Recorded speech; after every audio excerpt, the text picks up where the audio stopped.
ఉద్యోగాలు చేస్తున్న అదృష్టవంతులారా, మేము చాలా చాలా ఇంటర్వ్యూలకు వెళ్ళాం. అక్కడి ఆఫీసర్లు మమ్మల్ని ఎన్నో ప్రశ్నలు వేశారు. మేము సమాధానాలు కూడా ఎన్నో చెప్పాం.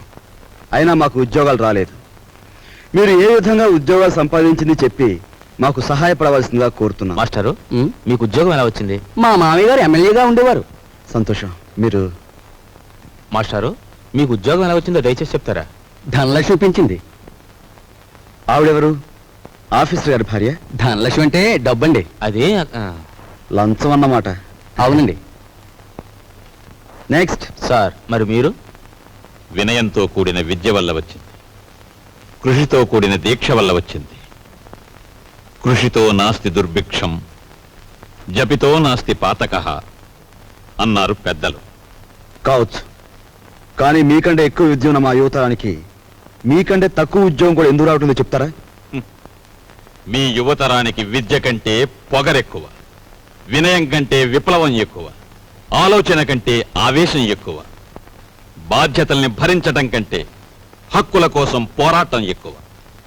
విద్యని వివేకాన్ని వీధులకిడ్చి మీ నిరుద్యోగానికి ఈ వ్యవస్థే కారణం అనుకోవడం తప్పు. ఉద్యోగం ఎలా వచ్చిందంటే మనలూతి కారేశాడు. ఈయనెవర్రా? మా నాన్నగారు. ఒకవేళ నీకేదైనా జవాబు తెలియదనుకో, అది కూడా వినయంగా చెప్పి తప్పకుండా తెలుసుకుంటాను సార్ అనాలి. రక్షయ్, అన్నట్టు ఇంటర్వ్యూ కార్డు జేబులో ఉందా?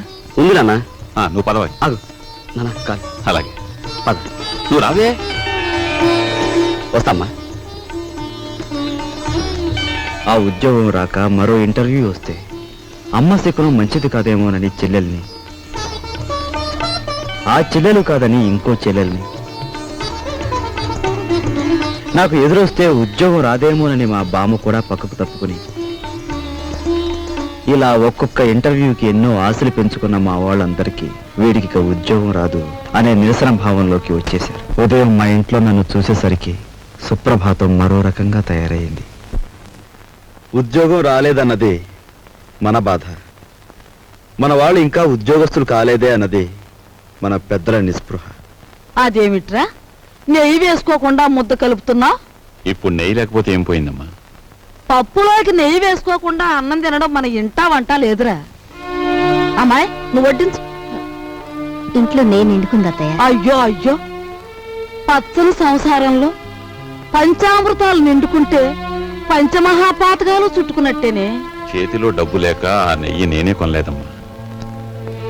నీకు ఎప్పుడు ఏ పని చేయడానికి డబ్బు ఉంది? ఈ సంసారం నీ హయాంలోకి వచ్చిన తర్వాత పప్పులోకి నెయ్యి కరువే, నెత్తి మీదకి నూనె కరువే. ఏం ఉద్యోగం చేస్తున్నావో, ఏమి ఎలగ పెడుతున్నావో, ఆ మహారాజు కడుపును పుట్టావు.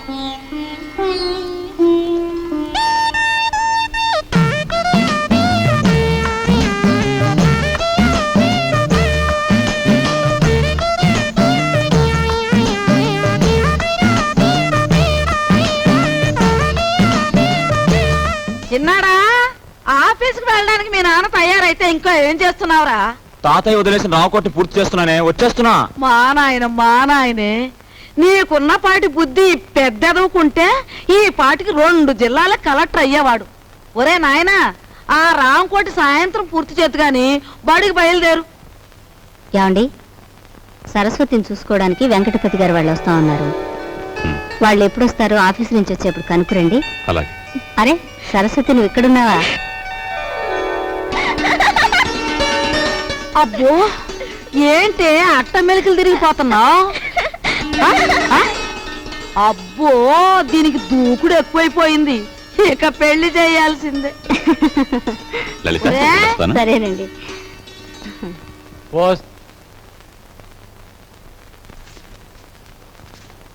అన్నయ్య, నువ్వు మా అత్తవారికి బాకీ పడిన కట్నం డబ్బు చెల్లించలేదని మా మామగారు అత్తగారు నన్ను ప్రతి క్షణం రాచి రంపాను పెడుతున్నారు. నువ్వు వెంటనే ఆ డబ్బు చెల్లించి నాకు ఈ నరకయాతన తప్పిస్తావని ఆశిస్తున్నాను. ఇట్లు నీ చెల్లి సావిత్రి. ఉత్తరం ఎక్కడి నుంచిరా? సావిత్రి దగ్గర నుంచా? చెంచకుండానే ఆఫీస్ ఉత్తరంలే అమ్మా. ఏం రాపిగా, నీకు డబ్బులు ఇవ్వాలి కదా, 2 రోజుల్లో ఇస్తాలేరా? అట్టగానండి. లక్ష్మి, వెళ్ళవే, రిక్షా ఎక్కువ. రండి. ఇది క్రాపు ఈడి షేపు చూస్తుంటే అచ్చు సినిమాలో విలన్లా యమ సీరియస్ గా ఉన్నాడు. మన పని అవ్వాలంటే ఇలాంటి వాడితో జాయింట్ అవ్వాలా. గురువా హలో చెప్తాను. ఊరుకోరా ఊరుకో. ఈ ఫోటో ఎవరిదో బాగా చూసి చెప్పు. ఈ ఫోటో నీదేనయ్యా? దెబ్బ తినేసావు గురువా, నీకు బాడీ ఉంది కానీ మెదడు తక్కువే. ఈ ఫోటో నాది కాదు, భుజంగరావు గారు అని ఈ ఊళ్ళో బాగా సిల్లర్ సంపాదించేసి బాగా మదించిపోయిన పెద్ద మనిషి ఫోటో ఇది. యువత నేను రౌడీ గురువు గారితో మాట్లాడుతుంటే నువ్వేటబా ఎంతకీ చెప్పొచ్చేది ఏంటంటే ఇదిగా ఈ మనిషి నా ఇంట్లో తప్పించేసి నన్ను ఆ ఇంట్లో ఎట్టేసావనుకో, చెప్పాను కదా బాగా చిల్లర ఉన్నాడని, ఆ చిల్లర మన ఇద్దరం సరి సమానం పనిచేసుకున్నాం. ఎలాగుంది ఐడియా? నీ కంటికి నేను ఎలా కనిపిస్తున్నానయ్యా? గురువా నీ ముఖం చూడగానే నాకేమనిపించిందంటే ఇక్కడ కూనీలు కంట్రీ పనులు రేట్లు వారీగా చేయబడును అని పోటీ కట్టినట్టు అనిపించింది. అలో వింటున్నావా? వింటున్నా. గురువా నా బాడీ నిండా ఐడియాలు ఉన్నాయి గాని కలేజా లేదు. నీ కలేజా నా ఐడియాలు జాయింట్ చేస్తే తుమ్మేస్తాను.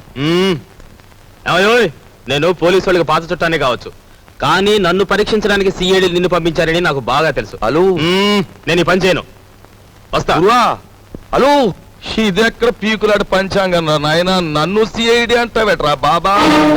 ఎవర్రా నువ్వు నామేసేస్తా? కోప్పడక బ్రదర్.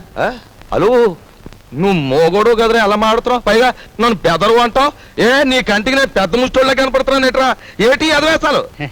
ఈ వేషం ఒక్కటే కాదు, నువ్వు చూడాల్సిన వేషాలు ఇంకా చాలా ఉన్నాయి. చూస్తావేంటి నా విశ్వరూపం? పట్టుకో పట్టుకో. హలో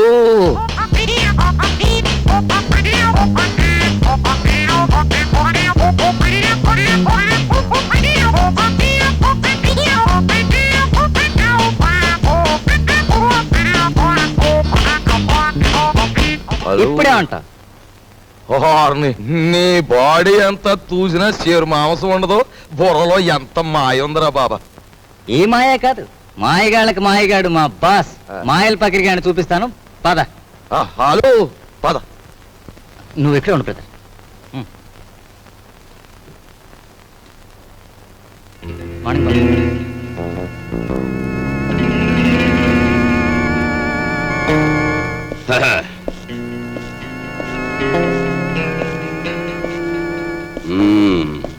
ఏరా నీ పేరు వరాలా? పేర్లోనే వరాలు ఉన్నాయి కానీ చేతిలో మొరమొరాలు కూడా లేవు. బాబు ఈ కత్తి కంటే నీ నవ్వే భయంకరంగా ఉంది. ఇంత భయపడే ఎదవే ఈ ఎదవ పనులోకి ఎందుకు వచ్చావురా? ఎందుకు వచ్చానంటే అలు అస్త్రాలు వదలడం అర్జునుడికి తెలుసు, అయినా ఫైటింగ్ సీన్ లో ఫ్రంట్ సీట్ లో కృష్ణుడిని ఎందుకు కూర్చోబెట్టాడు? ఐడియాలు ఎత్తాడని. మనసేంద్రి కూడా అదే గురువా. అందులో నా వాటా ఎంత? డేవిడ్ గురువా, మనలో మనకి పీకులంట పంచాంగం ఎందుకు? 50-50 పనిచేసుకుందాం. మాట తప్పితే మర్డర్ చేసేయి. ఓకే ఓకే అనే ముందు నాదో చిన్న షరతు. మరేం లేదు గురువా, ఆ కర్ణుడు తాలూ కవచకుండలాలన్నా ఆ బాడీ నుంచి దూరం అయ్యాయేమో గాని మా బాబాగాడు నా సంఖ్య నుంచి సెపరేట్ అవ్వడం. మరి నేను రంగంలో దిగిన తర్వాత ఈయన నువ్వే కాసుకోవాలి. కాసుకుంటాను, కానీ ఈయన మాత్రం నేను ఎత్తుకోను.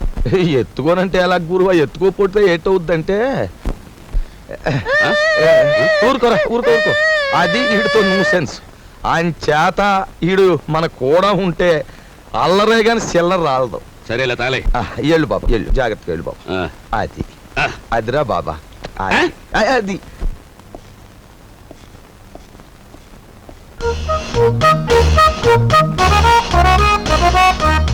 బాబు నువ్వు చూసుకోవాల్సిన శాలిటీ అదే. బాగా చూసావా? నిజమే వరాలా, నువ్వు చెప్పినట్టు ఇద్దరు రూపురేఖలు ఒక్కలాగే ఉన్నాయి. నవకాయ బాబు, ఇది ఆఫీసు. ఇదిగో ఆయన వాకింగ్ చూసాం కదా, ఆయన టాకింగ్ కూడా విందాం పద.